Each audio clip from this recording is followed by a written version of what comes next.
Good morning, good morning. I am popping on here today because you have a Friday quiz tomorrow on the fourth and fifth declension again. And I just wanted to review a few things since we've done a lot with nouns the last week or so. If we pop over here to this handy dandy PowerPoint, you can find a copy of it in your course documents and follow along there. Let's review declensions and cases. So again, this is a noun review. Basically everything we've learned about nouns up until this point. So this is going to be a really great review for us. So there are 5 declensions in Latin. And if you remember what a declension is, it's just a fancy word for grouping. So declensions are groupings or types of nouns. In Latin, there are 5, and so they're just named by their number. Nothing fancy, nothing creative. You've got first declension, second declension, third declension, fourth declension, and fifth declension. The first declension nouns are all the nouns in the group that look like puella, puellae, agricola, agricolae, villa, villae, via, viae, and Roma, Romae. So you can see that these nouns belong together, right? They belong in a group together. Every dictionary entry of a noun gives you the nominative singular, like puella, agricola, villa, via, and Roma, and the genitive singular, puellae, agricolae, villae, viae, and Romae. And this becomes more important in later declensions when the nominative singular isn't always so predictable.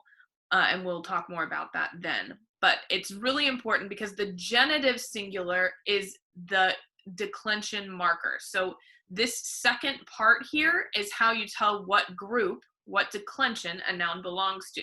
So all words that end in ae, puellae, agricolae, villae, viae, Romae, belong to the first declension or the first group and are going to use the following endings.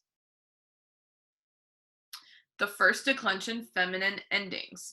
So those endings are a, I, a, I, arum, is, as, is. So again, we always use these endings when we have first declension nouns. That's any nouns that look like this. Any nouns that end in ae in the genitive singular. They all belong to that first group, that first declension group, and they all use these endings.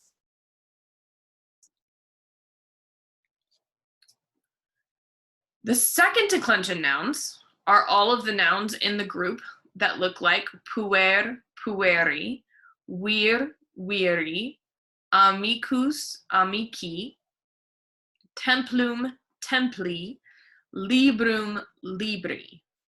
Here you can really see why it's important that they give you the 2 parts in the dictionary, the nominative singular, puer, vir, amicus, templum, and librum, and the genitive singular, pueri, viri, amici, templi, and libri.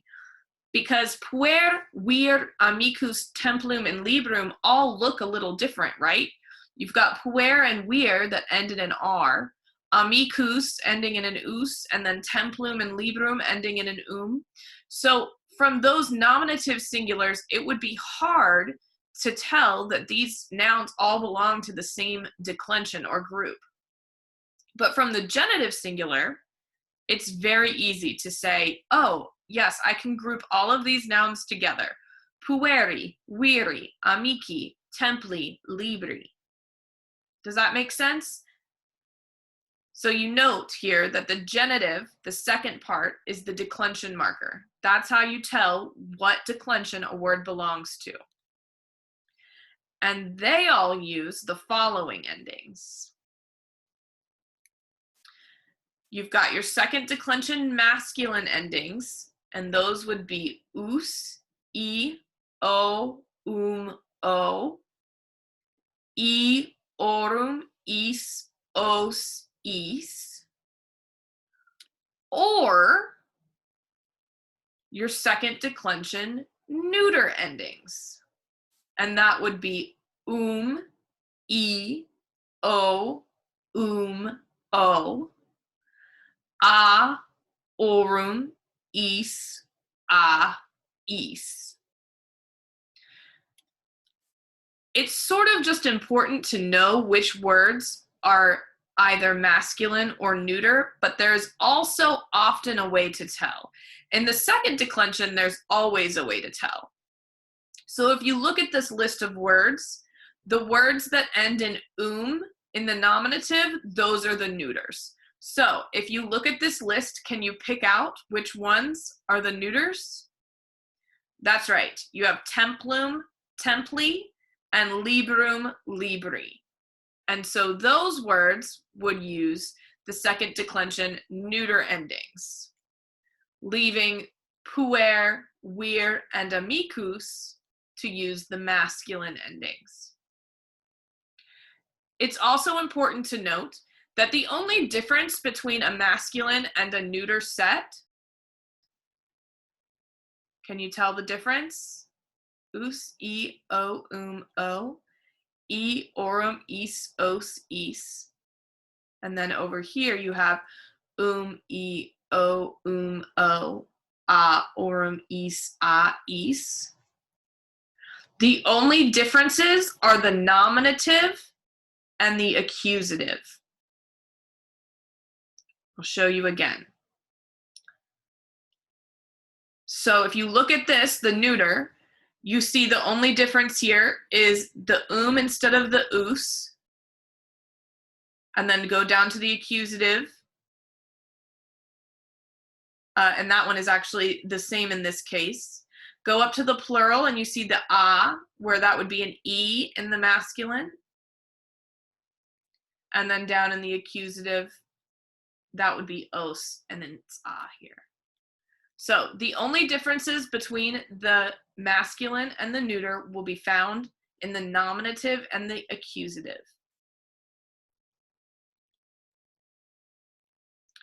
The third declension nouns are all nouns in the group that look like pater, patris, mater, matris, princeps, principis, rex, regis, arbor, arboris. Again, note that the genitive, or the second part, is the declension marker. And they all use the following endings. These third declension endings. In the third declension, the masculine and feminine endings are the same. They can be used for mater or pater, mother or father, for frater or soror, for brother or sister. They are a blank in the nominative. And this is where it's important that they give you the nominative in the dictionary entry. And I'll flip back here so that you can see pater, mater, princeps, rex, arbor. Here in the third declension, they all look very different, right? So that's why they provide you the nominative as well as the genitive.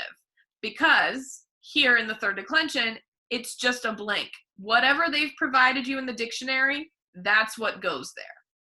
Then you have is, a, es, ibus, es, ibus. Or you have a neuter. And again, the neuter is only different in the nominative and the accusative. So you have whatever they gave you in your dictionary entry for your nominative, and here again you'll have that for the accusative. So you have a blank, and then is, whatever they gave you, a, ibus, ibus.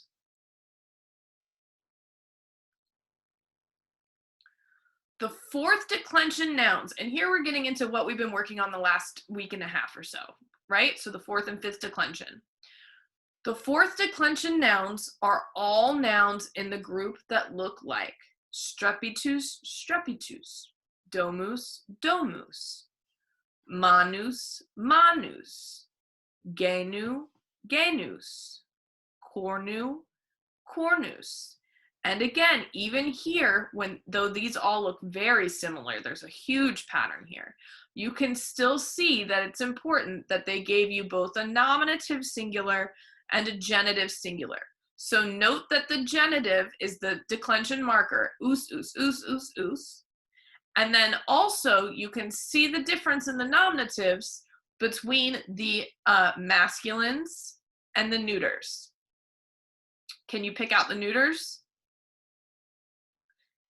That's right, they're the genu and the cornu. And then strepitus, domus, and manus up there are going to be, for the most part, your masculines. And they all use the following endings. And yes, this is the beatbox declension, right? So the fourth declension masculine goes oos, oos, ooey, ooh. And yes, I'm like a terrible beatboxer, but don't you have to like put your fist in front of your mouth to make this legit, like oos, oos, ooey, ooh, oos, ibis, ibis. And a few words like manus and domus are feminine, but just like other than when you need to use an adjective, you just pretend they're not because you're using these masculine endings, okay? When you need to use an adjective, you do have to remember, oh yeah, that is a feminine word, but you're using these masculine endings for them. Or in the case of cornu, for example, you'll use a neuter. So for these, you have oo, oos, ooh, ooa, ibis, ooa, ibis. Those don't beatbox quite as nicely. The fifth declension nouns are all the nouns in the group that look like res, rei, or dies, diei. These are pretty much the only two fifth declension nouns that you have to worry about. Lucky you. They come up all the time, right? Res, rei means thing or affair. It's a really common Latin word. And dies, diei means day. So again, that's going to pop up pretty frequently. And then note that the genitive, the second part, is the declension marker. And they use the following endings. Fifth declension, feminine, uses ace, A-E, A-E-M-A, ace, erum, ebus, es, ebus. The word dies may be masculine or feminine in the singular, but it must be masculine in the plural. So when you're using it, if you want to default to always using the masculine, that's fine. But just note that when you see it in other people's writing, that they may have used it in the feminine in the singular. Romans making all the rules. So now, we know what noun declensions are. They're noun groups. We know what number is. It's whether a noun is singular or plural. What is case, right? Noun cases tell us what job the noun does in the sentence. If the noun is the subject of the sentence, then it's in the nominative case and it's going to use nominative endings. So when you're going back to look at a chart, we'll just flip back to a chart. Oh, there was one. Then you're going to be using nominative endings if it's the subject.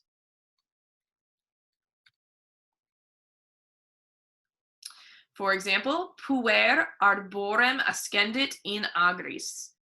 The boy climbed the tree in the fields. So the boy is the subject, so he's using nominative endings. And if you remember, in the third declension, the nominative is given to you in the dictionary, right? It had the line, the dash, like there were no additional endings. So puer, that's it. That's the whole kit and caboodle. If the noun is the direct object, then it is in the accusative case, and it's going to use accusative endings. So if we go back to that same sentence, puer arborem ascendit in agris, the boy climbed the tree in the fields. The tree is the direct object, so it's going to use accusative endings. And a third declension noun, like arbor, arboris, em is the accusative ending there. So he needs to use the accusative em to show that he's the direct object, arborem. If the noun is the object of the preposition, like in the fields, right, then it is in the ablative case and uses ablative endings. So here, example, puer arborem ascendit in agris. You have the boy climbed the trees in the fields. The fields are the object of that preposition, right? Like place where it happened. So again, this one's a second declension, ager, agri. So that's your ablative plural ending, is, agris. So they're using the ablative ending to show that this noun is the object of the preposition. There are 6 cases in Latin, and we currently work with 5. They are the nominative, the genitive, the dative, the accusative, and the ablative. Your case usage key, which I know you copy down all the time, so it's probably on the front of your binder, the back of your binder, 10 times inside your binder, is right here again if you want it for anything coming up soon. You've got the nominative, which is for your subjects and your subject complements. Your genitive, which is for possession, partitive, and description. We just worked with that case recently, right? And we learned those new uses. And that's always going to be translated as of the whatever. The dative, which is your indirect object case, that's to or for, like I threw the ball to the boy. Accusative, which is your direct object case. Your ablative, the place where case. The time when case, the object of the preposition. It's often translated with by, with, at, from, or in. It's a lot of things. You also have that handy dandy handout with all of the prepositions that take either the accusative or the ablative, and that's always good to keep around. All right. So this is all leading up to tomorrow's Friday quiz. 4th and 5th declension is the focus. I've only picked one for the actual quiz. It'll be a surprise. But the twist, tomorrow's quiz will focus on the 4th and 5th declensions, but there's a twist. I'll give you a noun, and you tell me to which declension or group it belongs. So you have to tell me, is it 4th? Is it 4th neuter? Is it 5th? And those are the endings it provides. So you know how to do this, right? Let's pop back. Back in time. Oh. Okay, so if I give you a 4th declension noun, I'm giving you the nominative and the genitive of the noun, right? When I give you the noun. So if I give you manus, manus, you're getting the nominative and genitive singular. So you're getting us, as you see right here. So you'll know to give me these endings, right? Us, ui, u, ibis, ibis. If I gave you cornu, cornus, that looks like this is nominative and genitive. Cornu, cornus. You see that right there? So you would know to give me us, ua, ibis, ibis. And then if I gave you one of these two words, res, rei, or dies, dae, you would know that I've given you a 5th declension noun, and then I'm looking for ace, ae, ace, erum, ebus, es, edus.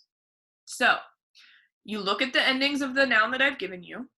You decide, what are those? The nominative and genitive of what case what declension endings do those belong to? Do they belong to 4th masculine, 4th neuter, or 5th? And then you just fill in the chart as you normally would. So the easiest way is just to say the 2 endings in your head and see what chart gets started there, and then go ahead and write those endings down. So if it's manus, manus, you could say us, and then there you go. You know what chart you're doing. If I give you cornu, cornus, you say us, and then there you go. You know what chart you're getting started on.